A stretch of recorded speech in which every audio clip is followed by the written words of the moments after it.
الحمدللہ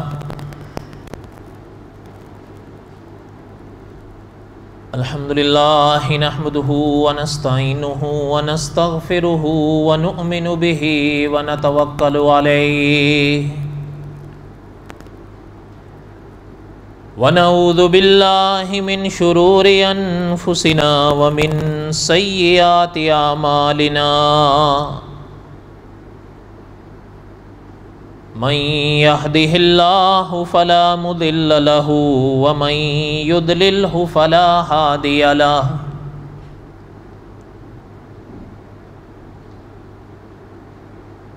ونشهد أن لا إله إلا الله وحده لا شريك له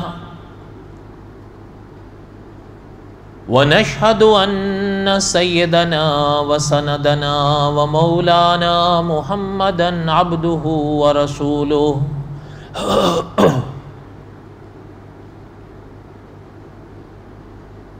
أما بعد أعوذ بالله من الشيطان الرجيم بسم الله الرحمن الرحيم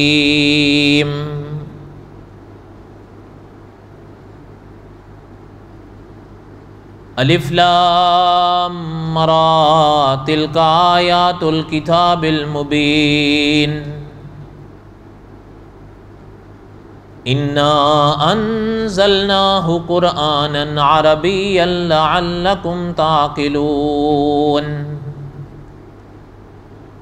نحن نقص علیک احسن القصص بما اوحینا الیک هذا القرآن وَإِن كُنْتَ مِن قَبْلِهِ لَمِنَ الْغَافِلِينَ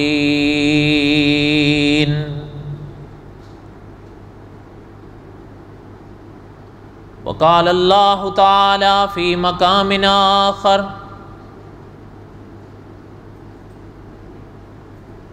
هو الذی ارسل رسولہ بالہدى ودین الحق لِيُظْهِرَهُ عَلَى الدِّينِ كُلِّهِ وَكَفَى بِاللَّهِ شَهِيدًا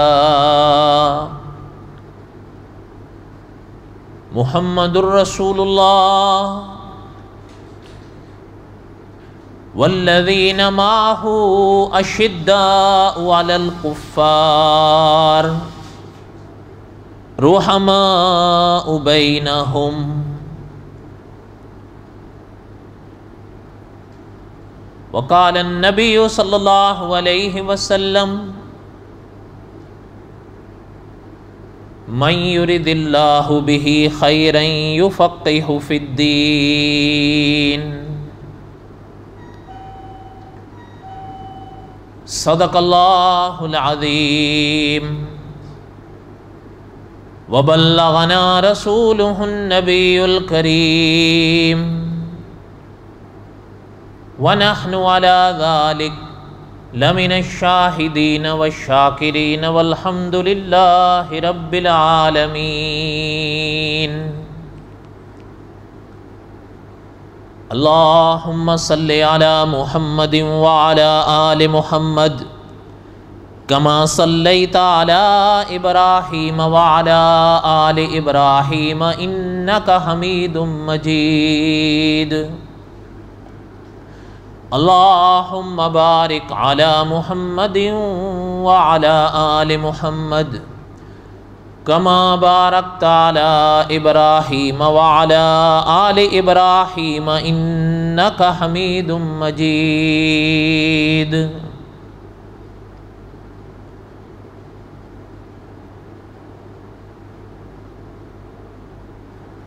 ہمہ قسم کی حمد و ثنا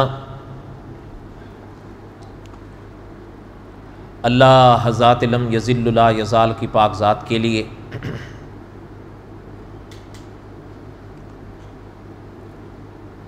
صدق دل سے لا تعداد مرتبہ درود و سلام امام الانبیاء حضرت محمد رسول اللہ صلی اللہ علیہ وسلم کی پاک ذات کے لیے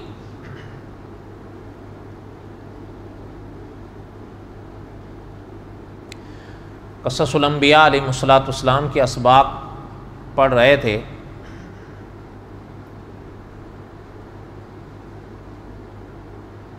اور حضرت موسیٰ علیہ السلام کے واقعات کو میں دہرا رہا تھا۔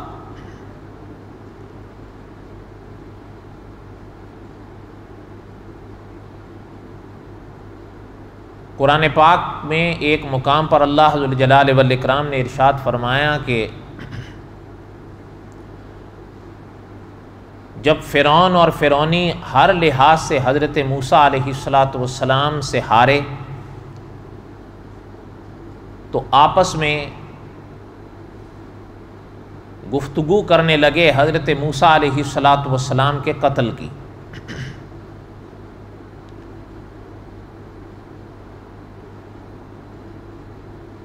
علماء نے قرآن پاک کی روشنی میں لکھا ہے کہ اس موقع پر اور اس مقام پر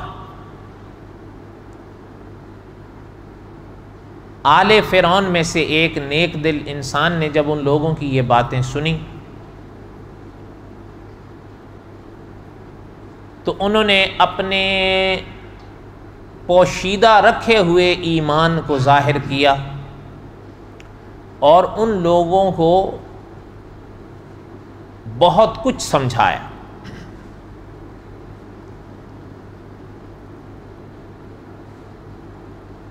ہر لحاظ سے سمجھایا جو ان کے بس میں تھا،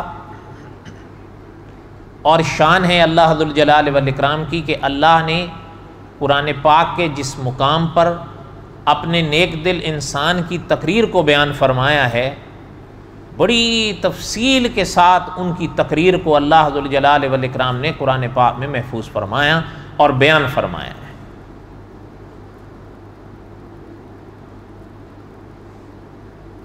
انہی کی تقریر کو ہم پڑھ رہے تھے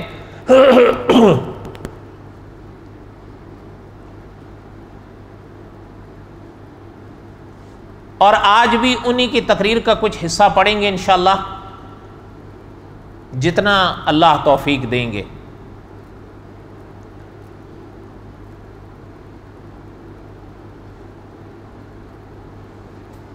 پہلے اپنے آپ کو مخاطب کروں گا، پھر ہر سننے والے کو۔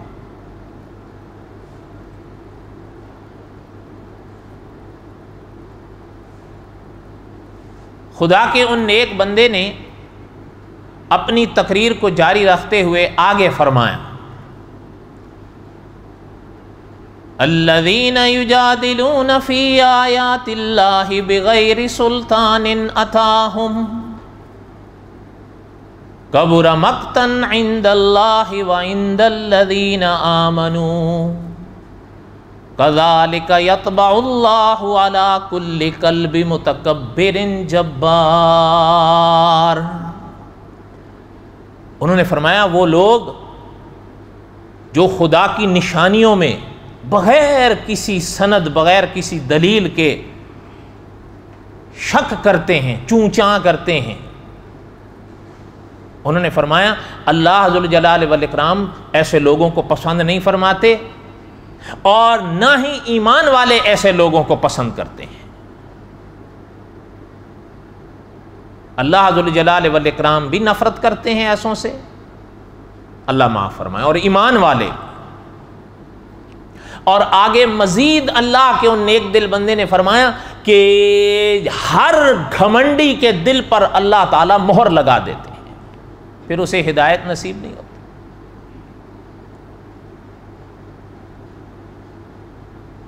اور ظاہر بات ہے کہ اس مقام پر جو خدا کے ان نیک دل بندے نے ارشاد فرمایا کہ کذالک یطبع اللہ علی کل قلب متکبر جبار،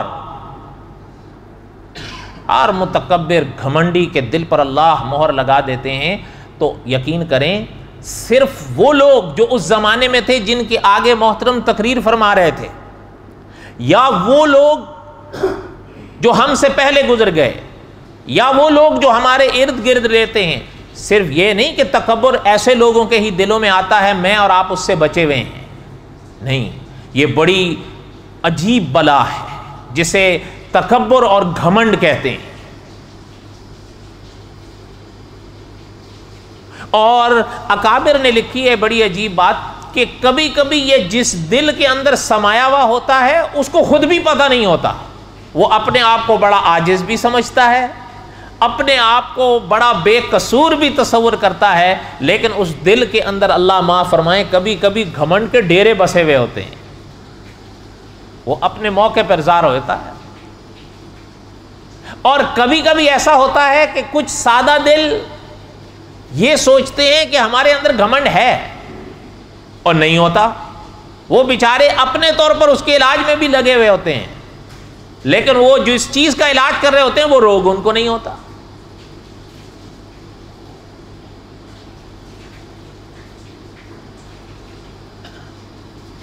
مفتی تقی عثمانی صاحب نے لکھا ہے، حضرت فرماتے تھے کہ ایک صاحب آئے، مسجد کے دروازے پہ جن نمازیوں نے اپنی جوتیاں اتاری مسجد میں داخل ہونے سے پہلے، اور جوتیاں اتار کر مسجد میں داخل ہو گئے نماز کے لیے، ایک صاحب اپنی ضروریات سے فارغ ہوئے تو باہر آئے اور ان کی جوتیوں کو سیدھا کر رہے تھے، اگر کہیں دور پڑی تھی تو اکٹھا رکھ دے، الٹی پڑی تھی تو سیدھا کر رہے تھے۔ مفتی تقی عثمانی صاحب نے فرمایا کہ ہمارے والد صاحب کی نظر پڑی رحمۃ اللہ علیہ، مفتی اعظم ہند و پاک محمد شفیع صاحب رحمۃ اللہ علیہ، فرمایا ہمارے والد صاحب نے دیکھا کہ ایک صاحب یہ کر رہے ہیں، نمازیوں کی جوتیاں ٹھیک کر رہے ہیں۔ مفتی تقی صاحب نے فرمایا کہ ہمارے والد صاحب ان کے پاس گئے اور ان سے پوچھا کہ میاں کیا کر رہے ہو؟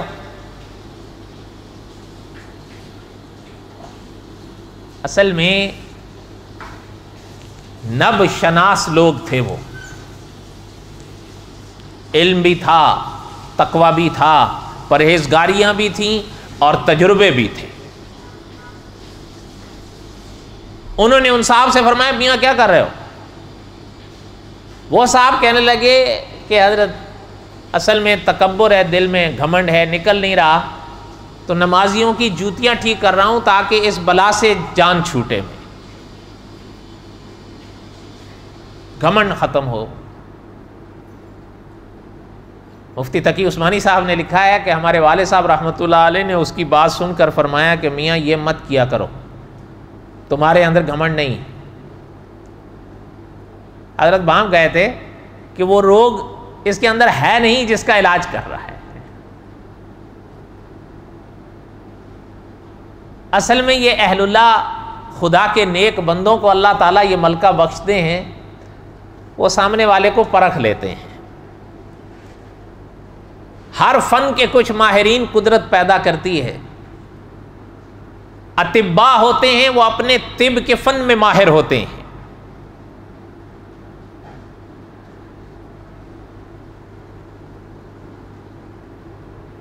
اور جو روحانی اطباء ہوتے ہیں جنہیں اہل اللہ کہتے ہیں، اللہ ذوالجلال والاکرام انہیں ان راہوں میں ماہر بناتے ہیں، پھر وہ روحانی بیماریوں کے علاج کرتے ہیں۔ دونوں سلسلے ہیں، اطباء جسم کا علاج کرتے ہیں اور خدا کے نیک بندے انسان کی روحوں کے علاج کرتے ہیں۔ علماء نے لکھا ہے کچھ بیماریاں وہ ہوتی ہیں وہ جسم کو لگتی ہیں، بخار ہے، زکام ہے، کھانسی ہے اور اس طرح کی بیماریاں ہیں۔ اسی طرح علماء نے فرمایا کہ کچھ ایسی بیماریاں ہیں وہ روح کو لگتی ہیں، تکبر ہے، نفاق ہے، جھوٹ ہے، گھمنڈ ہے، جھوٹ ہے، نفاق ہے، منافقت ہے۔ فرمایا یہ وہ بیماریاں ہیں یہ روح کو لگتی ہیں۔ جسم کی بیماریوں کا علاج اطباء کرتے ہیں جنہیں آپ اور ہم ڈاکٹر کہتے ہیں، اور روح کی بیماریوں کے علاج وہ کرتے ہیں جنہیں اہل اللہ کہتے ہیں۔ یہ دونوں سلسلے ہیں اور دونوں کی انسان کو ضرورت پڑتی ہے، نہ اس کا انکار صحیح ہے اور نہ اس کا انکار صحیح ہے۔ اگر اطباء کے فن کا انکار کوئی کرے گا مریض رہ کے مر جائے گا، اسی طرح اہل اللہ کے فن اور تجربے اور ماہر فن ہونے کا اگر کوئی انکار کرے گا روحانی بیماریوں میں غرق ہو کے برباد ہو جائے۔ مفتی شفیع صاحب رحمۃ اللہ علیہ نے مستقل ایک کتاب لکھی ہے اس موضوع پر، دل کی دنیا، اس کتاب کا نام ہے، اردو میں ہے۔ اس میں حضرت نے ان بیماریوں کا تذکرہ لکھا ہے جو روح کو لگتی ہیں. بڑی عجیب کتاب ہے. آپ دیکھیں کسی دوست کو مل جائے نیٹ وغیرہ پہ, اس کو خریدیں, پڑھیں, بڑی لاجواب کتاب. خیر بہرحال جو عرض کر رہا تھا کہ خدا کے ان نیک دل بندے نے فرمایا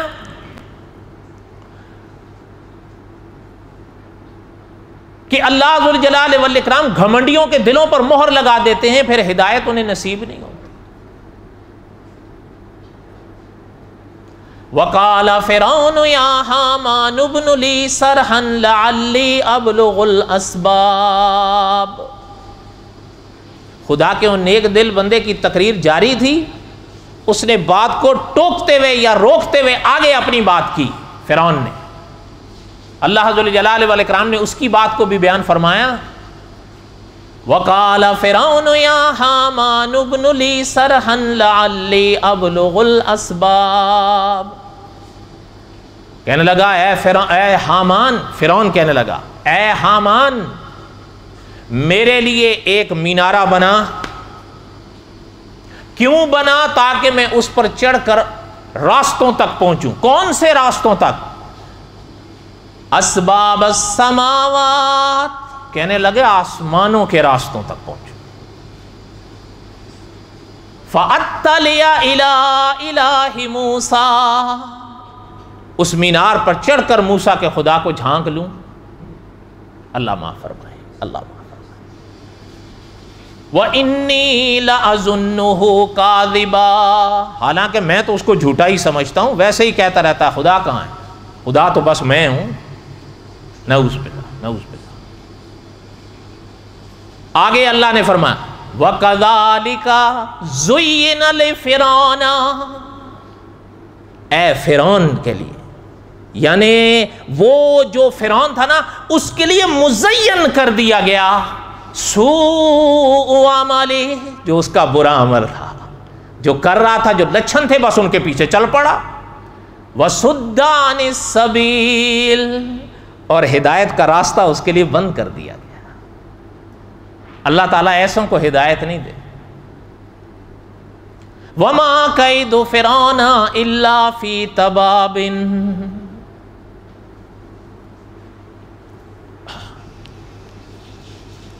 درود شریف پڑھ لیں. اللہم صلی علی سیدنا مولانا محمد وعلی آل سیدنا مولانا محمد وبارک وسلم وصلی علیہ. اللہ تعالیٰ ایسے گھمنڈ سے اپنی پناہ نصیب فرمائیں, ایسے روگوں سے اللہ تعالیٰ بچائیں. تھوڑی سی تفسیر سن لیں ان دو آیتوں کی. اللہ ذوالجلال والاکرام نے اس پاک آیت میں کئی باتیں ارشاد فرمائیں. ایک تو یہ کہ اس نے حامان کو بلایا, دوسرا یہ کہ اس نے اس کو کہا کہ میرے لیے ایک اونچی عمارت مینارہ بنا. اور قرآن پاک میں ایک اور مقام پر بھی اللہ نے ارشاد فرمایا ہے کہ اس نے یہ بھی کہا تھا فرعون نے حامان کو کہ فَأَوْقِدْ لِي يَا حَامَانُ عَلَى الطِّينِ, کہ گارے کو آگ دے میرے لیے, پٹھا تاپ, اینٹیں تیار کر اور بنا مینارہ, اتنا اونچا بنا کہ آسمان کے راستوں تک وہ پہنچ جائے. پھر میں اس پر چڑھوں گا اور اس ذات کو دیکھوں گا کہ جس کا تعارف موسیٰ کراتے ہیں علیہ الصلاۃ والسلام. اچھا, ایک تو حامان کا سوال آ گیا کہ وہ کون تھا. دوسرا یہ کہ وہ مینارہ آیا اس نے پھر حامان نے فرعون کے کہنے پر بنایا یا نہیں بنایا. تیسری بات یہ ہے کہ آیا وہ جو بات کر رہا تھا فرعون, وہ صرف ایک مذاق اڑا رہا تھا یا واقع ہی کروا رہا تھا یہ شے. یہ کئی سوالات ہیں جو ان پاک آیتوں میں اٹھتے ہیں. خلاصہ ان کا سن لیں. پہلی بات تو یہ ہے کہ علماء نے لکھا ہے کہ حامان ایک شخص تھا. کچھ حضرات دوسری طرف بھی شاید نکلے ہیں, واللہ عالم, بحقیقت الحال کے گر نکلے ہیں تو کیوں نکلے ہیں. لیکن مولانا عبد الرحمن صاحب مظاہری رحمۃ اللہ علیہ نے ہدایت کے چراغ میں حامان کے نام پر پورا ایک عنوان لکھا ہے، اور پھر حضرت نے پورا مضمون لکھا ہے. حضرت نے لکھا ہے کہ قرآن پاک نے جس طرح حامان کا ذکر کیا ہے نا، اس سے بظاہر بالکل صاف بے غبار یہ بات پتہ چلتی ہے کہ وہ ایک شخص ہے، کوئی عہدہ نہیں. وہ کہہ رہا ہے کہ اے حامان میرے لیے مینارہ بنا. یہ تو صاف پتہ چل رہا ہے کہ ایک شخص کو مخاطب کر رہا ہے. اس لیے اپنا مولانا عبد الرحمن صاحب مظاہری رحمۃ اللہ علیہ نے لکھا ہے کہ وہ شخص تھا، اس کا نام حامان تھا، اور وہ وزارت کے عہدے پر تھا، فرعون کا وزیر تھا، اور فرعون نے یہ کام اسی کے سپرد کیا کہ مینارہ بنا اور اس پر میں چڑھوں گا. ایک تو یہ بات. اور دوسری بات یہ کہ آیا پھر یہ کئی لمبی ابحاث کا میں نے خلاصہ کر دیا ہے، بس ایک موٹی سی بات ذہن میں رکھ لیں جو بالکل قرآن پاک کے ظاہر سے سمجھ میں آ رہی ہے کہ وہ شخصیت ہے، کوئی عہدہ نہیں. ایک بات. دوسری بات یہ اس مقام پر چھڑی ہے کہ آیا پھر حامان نے وہ مینار بنایا یا نہیں بنایا؟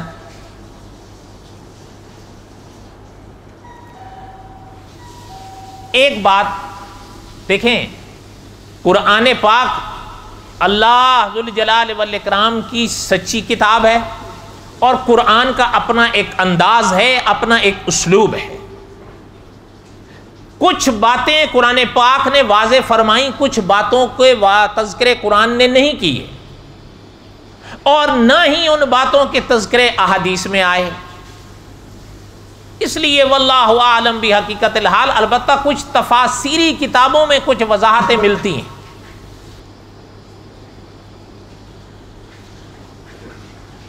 اس لیے مولانا عبد الرحمن صاحب رحمۃ اللہ علیہ نے لکھا ہے کہ قرآن پاک نے تو واضح نہیں فرمایا، بس یہ فرمایا کہ فرعون نے یہ کہا تھا، وقال فرعون یا حامان ابن لی صرحا لعلی، میرے لیے ایک مینارہ بنا. بس اب حامان قرآن پاک کے ظاہر سے تو یہی پتہ لگتا ہے ایک شخص تھا، اور یہی مفسرین نے بھی لکھا ہے کہ وہ وزیر تھا اس کا. ایک بات. دوسری بات یہ کہ انہوں نے فرمایا کہ دوسرا سوال یہ کہ پھر مینارہ اس نے بنایا کہ نہیں فرعون کے کہنے پر. تو مولانا عبد الرحمن صاحب رحمۃ اللہ علیہ نے لکھا ہے کہ قرآن پاک تو اس بات کی اس تفصیل کو بیان نہیں کرتا کہ آیا پھر وہ مینارہ بنایا یا بنوایا گیا یا نہیں. اس کے جملے جو قرآن نے بتا دیے بتا دی، لیکن یہ قرآن پاک میں نہیں آیا کہ پھر آیا پھر اس نے بنایا نہیں. البتہ تفاسیر کی کتابوں میں آتا ہے کہ اس نے بنوایا اور حامان نے بنایا، اور بعض علماء نے یہاں تک تفسیری کتابوں کے حوالے سے لکھا ہے کہ اس زمانے میں 50,000 مزدور لگا کر وہ مینارہ بنوایا گیا، اور جتنا اونچا اس کو لے جا سکتے تھے لے گئے.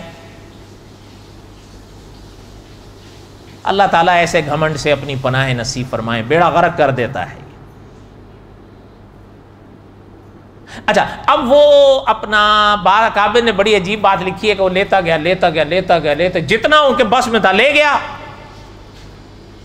اب کچھ علماء نے لکھا ہے کہ یہ اس پر چڑھا بھی، کیونکہ اس نے کہا تھا نا میں اس پر چڑھوں گا.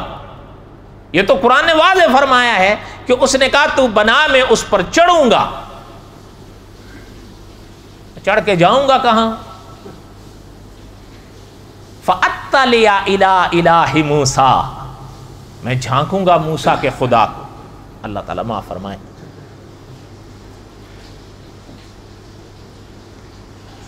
اور پھر پتہ ہے اللہ معاف فرمائے، ساتھ میں آگے خود ہی کہتا ہے، قرآن پاک نے بتایا، آگے خود ہی اس نے کہا وَإِنِّي لَأَظُنُّهُ كَاذِبًا، میں تو اس کو جھوٹا سمجھتا ہوں. نعوذ باللہ.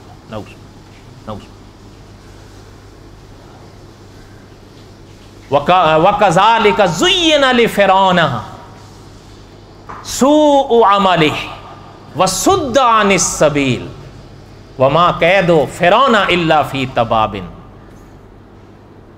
اس نے جو کچھ اپنے لیے چنا وہ اس کو اس کی طرف کھینچتا رہا، اپنی طرف اس کو کھینچتا رہا اور وہ چلتا رہا۔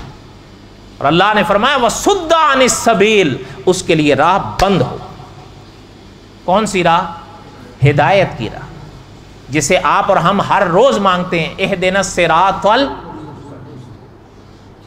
اور آگے اللہ نے فرمایا وما کید فرعون الا فی تباب، اس نے جتنی چالیں چلیں اللہ نے فرمایا اس کی ہر چال تباہ ہوئی ہے۔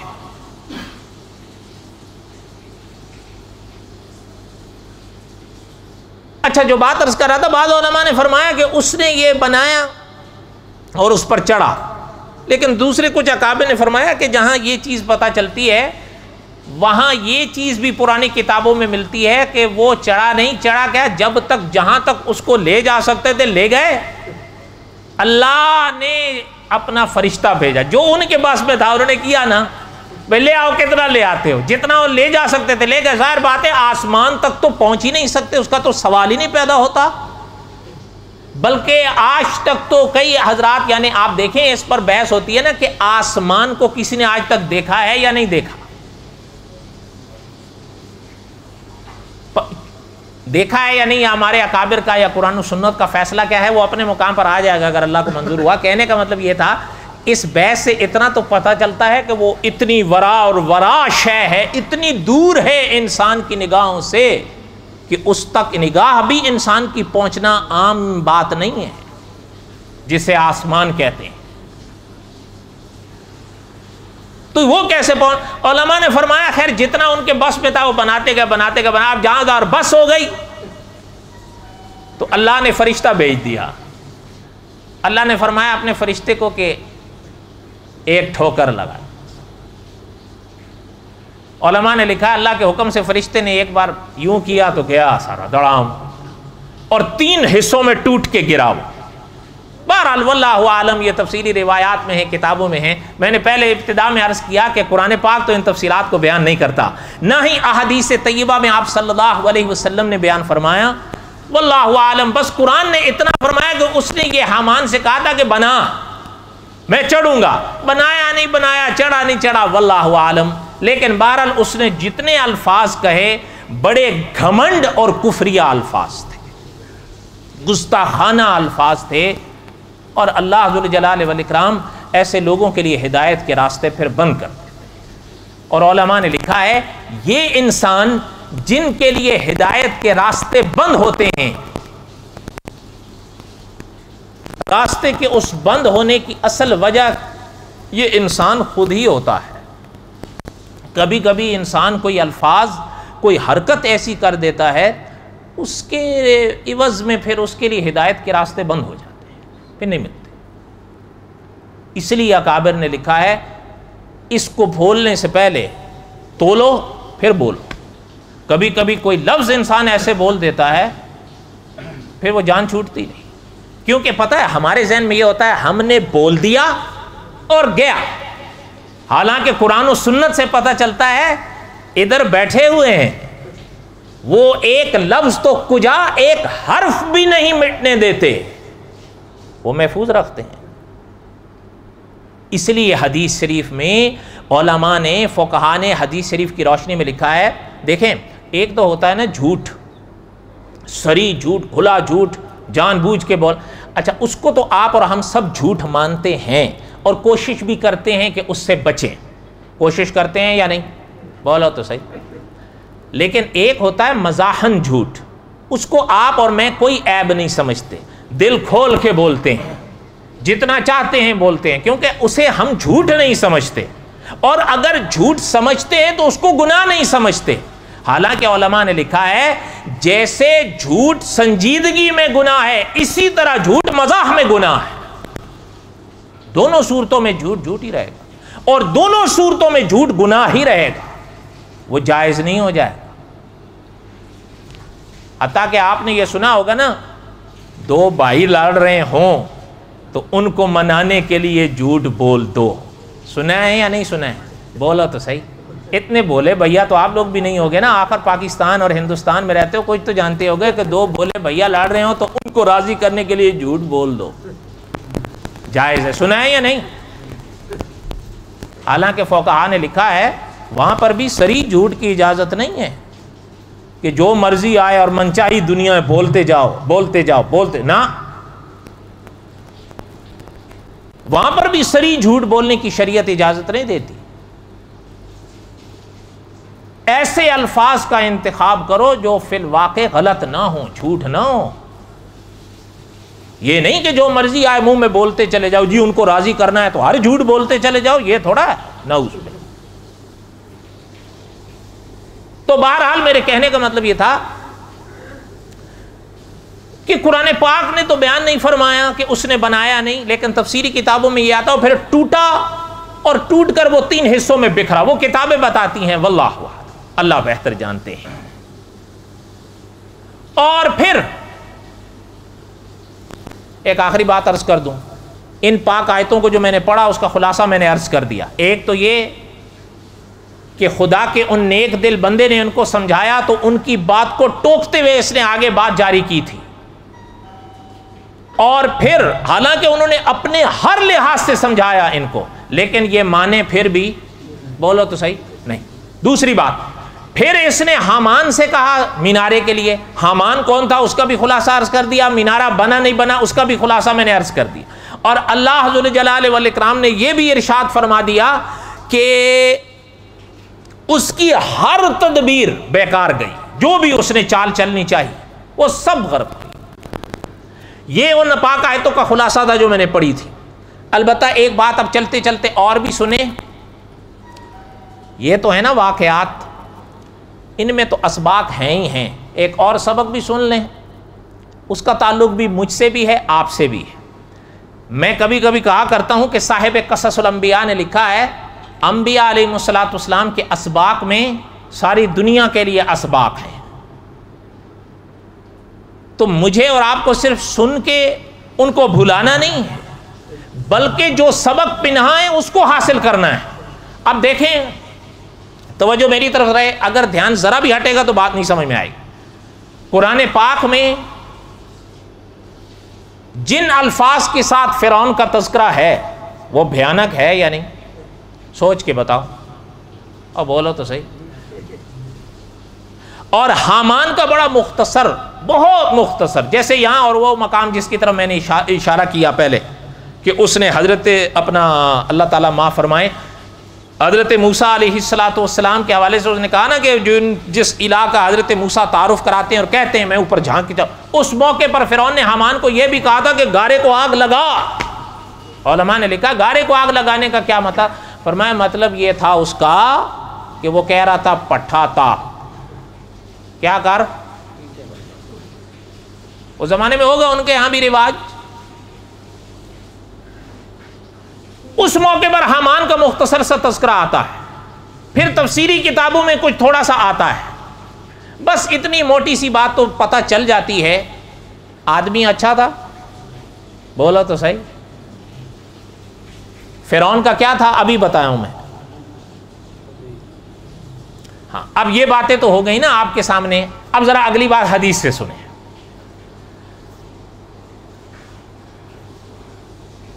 ایک دن میں کتنی نمازیں فرض ہیں؟ سوچ کے بتائیں۔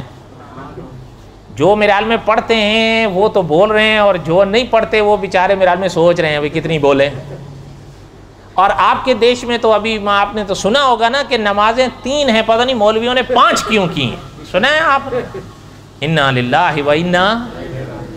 مولانا عبد الشکور دین پوری رحمۃ اللہ علیہ فرمایا کرتے تھے اپنے زمانے میں، حضرت فرماتے تھے کچھ ہوائیں غلط چلتی ہیں، حالانکہ امام بخاری رحمۃ اللہ علیہ آپ صلی اللہ علیہ وسلم کا فرمان لائے ہیں کہ 5 صلوات، یہ حضور کی حدیث ہے۔ کتنی نمازیں ہیں؟ تو پھر 3 کیسے ہو؟ بس من چاہی دنیا ہے، پوچھنے والا ہے کوئی نہیں، جو مرضی لکھ دے اور جو مرضی کہہ دے۔ ایک دن میں 5 نمازیں ہیں، یہ سب کو پتا ہے، ہر بالغ مرد و عورت پر ضروری۔ اور ایک بات سنیں، یہ جو چیوں میں ہوتے ہیں نا ان کو بھی پڑھوایا کرو، اور لیکن یہ یاد رکھیں میں اور آپ نہیں پڑھیں گے تو یہ پڑھیں گے، یہ کہیں گے پتا جی تو پڑھتے نہیں ہم سے پڑھواتے ہیں۔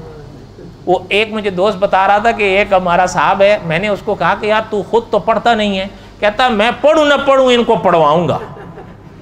وہ تو ٹھیک ہے لیکن تو خود بھی تو پڑھ نا۔ یہ کون سا طریقہ ہے کہ تو ان سے پڑھ تو خود نہیں پڑھ رہا، ان پہ اثر کیسے ہوگا؟ ہوگا بھی تو وقتی ہوگا، وہ تیرے ڈر سے پڑھ لیں گے کل نہیں پڑھیں گے۔ تو اپنے عمل سے ان کے دل میں اس پیغام کو اتار کہ ہر حال میں نماز فرض ہے۔ یہ پیغام ہے قرآن و سنت کا۔ آپ اور میں کتنی پڑھتے ہیں؟ اللہ کرے 5 پڑھیں، ویسے 2-4 ہی بول رہے ہیں 5، میرے خیال میں باقی اللہ کا فضل ہے۔ سنیں 5 نمازیں ایک دن میں ہیں، اور جو سیدھی بات یہ ہے اللہ ذوالجلال والاکرام امام اعظم ابو حنیفہ رحمۃ اللہ علیہ کی قبر پہ کروڑوں رحمت نازل فرمائیں، ہمیں ان کے فتوے میں فقہ میں اتنا سا بھی شک شبہ نہیں، لیکن حدیث پیغمبر شیخ الحدیث مولانا زکریا صاحب رحمۃ اللہ علیہ نے لکھا ہے، حدیث پیغمبر کے ظاہر الفاظ پر بھی تو غور کرو کہ حضور نے فرمایا من ترک الصلاۃ متعمدا، جس نے جان بوجھ کر بغیر وجہ کے جان بوجھ کر ایک نماز کو چھوڑا فقد کفارہ، فقد، اس کا کیا معنی ہے؟ من ترک الصلاۃ متعمدا، جس نے جان بوجھ کے عمدن نماز چھوڑا فقد کفر، وہ کیا ہے؟ مسلمان ہے۔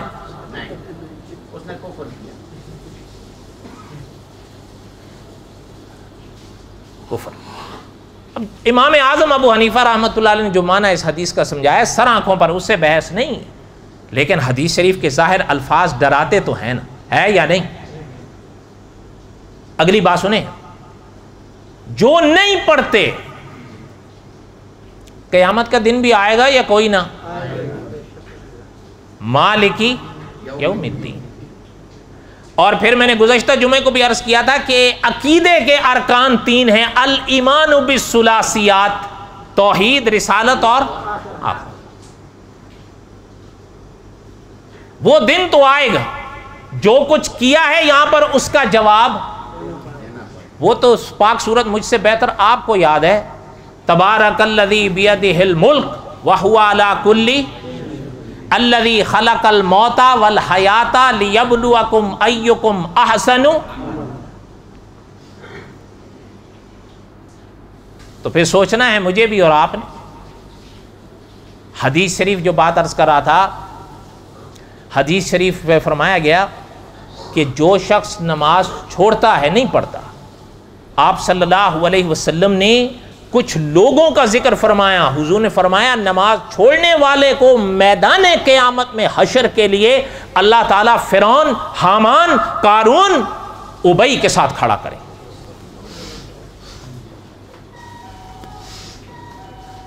ایک میں ان تینوں کا ذکر ہے، فرعون، حامان اور ابی کا، اور علامہ بن حجر اسقلانی رحمۃ اللہ علیہ نے لکھا ہے کہ ایک روایت میں قارون کا بھی ہے۔ حامان کا ہم نے پڑھ لیا، قارون کا آخر میں آئے گا انشاءاللہ اگر اللہ نے زندگی دی، وہ بھی خیر آپ جانتے ہی ہوں گے، اتنے تو آپ بھی انجانے نہیں ہیں کہ قارون کون تھا نہ جانتے ہوں۔ اچھا بندہ تھا، بولو تو صحیح، پپو سا تھا۔ علماء نے لکھا ہے ایک یہ تھا، یہ حکومت کے لحاظ سے فرعون بنا، وہ دولت کے لحاظ سے فرعون بنا تھا۔ کہتا تھا میرا اپنا کمال ہے، اس میں کسی کا کیا کمال ہے، میں کیوں کچھ دوں، سب کچھ میں نے کیا ہے۔ اچھا حدیث، اچھا یہ بھی ایک چیز ہے، یعنی علماء نے ایک سوال کہ ان کے ساتھ حشر کیوں ہوگا؟ جو نماز نہیں پڑھتے وہ فرعون کے ساتھ، حامان کے ساتھ، قارون کے ساتھ، ابی کے ساتھ۔ شیخ الحدیث مولانا زکریا صاحب رحمۃ اللہ علیہ نے لکھا ہے کہ اس کی وجہ یہ ہے کہ نماز جو انسان نہیں پڑھتے عموماً انہی وجہوں سے نہیں پڑھتے جو وجہ ان چاروں میں تھی، کسی میں ممکن ہے ساری ہوں، کسی میں ممکن ہے کوئی ہو۔ پھر اگلی بات بھی سن لیں، بعض علماء نے یہاں تک لکھا ہے، فرمایا اگر ایک شخص حکومت کی مصروفیت کا عذر کر کے نماز نہیں پڑھتا، بہانہ بناتا ہے، اللہ تعالیٰ اس کو فرعون کے ساتھ کھڑا کرے۔ اور جو کام کی وجہ سے، یہ بھی سن لیں، تجارت اور ساتھ میں ملازمت کا لفظ بھی لکھا ہوا ہے۔ تجارت میں تو چلیں آپ ہو سکتا ہے جان چھڑا لیتے، کہتے جی یہ تو بزنس مین جانے، ہم تو ملازم ہیں، آگے ملازمت بھی لکھی ہوئی ہے۔ اچھا جب ملازمت لکھی ہوئی ہے تو میں بھی آ گیا، اور بولو تو صحیح، پھر تو تاجر بھی آ گئے اور ملازم بھی آ گئے۔ فرمایا جو تاجر یا ملازم تجارت یا محنت کام کی وجہ سے بہانے بناتا ہے اور نماز نہیں پڑھتا، فرمایا اللہ تعالیٰ اس کو حامان کے ساتھ کھڑا کرے۔ خیر یہ حدیث اور اس کی شرح لمبی ہے، بہرحال پیغام تو سمجھ میں آیا، نماز پڑھنی چاہیے یا نہیں؟ خود بھی پڑھو اور ان چیووں میووں کو بھی پڑھوایا کرو، لیکن یہ یاد رکھیں آپ نہ پڑھیں، ان سے پڑھوائیں، اثر نہیں ہوگا۔ یہ بھلے آپ کے ڈر سے اس وقت پڑھ لیں، کیونکہ یہ بچپن میں ہمارے مولانا رومی فرمایا کرتے تھے انسان کے پورے تابع ہوتے ہیں، جب تک بڑے نہ ہو جائیں پھر میں اور آپ ان کے تابع ہو جاتے ہیں، اس لیے ان کا یہ خیال رکھیں، لیکن خود نماز کی پابندی کریں۔ آپ کو دیکھ کر جب آپ ان سے کہیں گے آپ کی بات ان کے دل تک پہنچے گی۔ صحیح بات ہے یا نہیں؟ اللہ تعالیٰ آپ کے ہم سب کے حامی و ناصر ہوں۔ سنتیں پڑھ لیں، وما علینا الا البلاغ المبین۔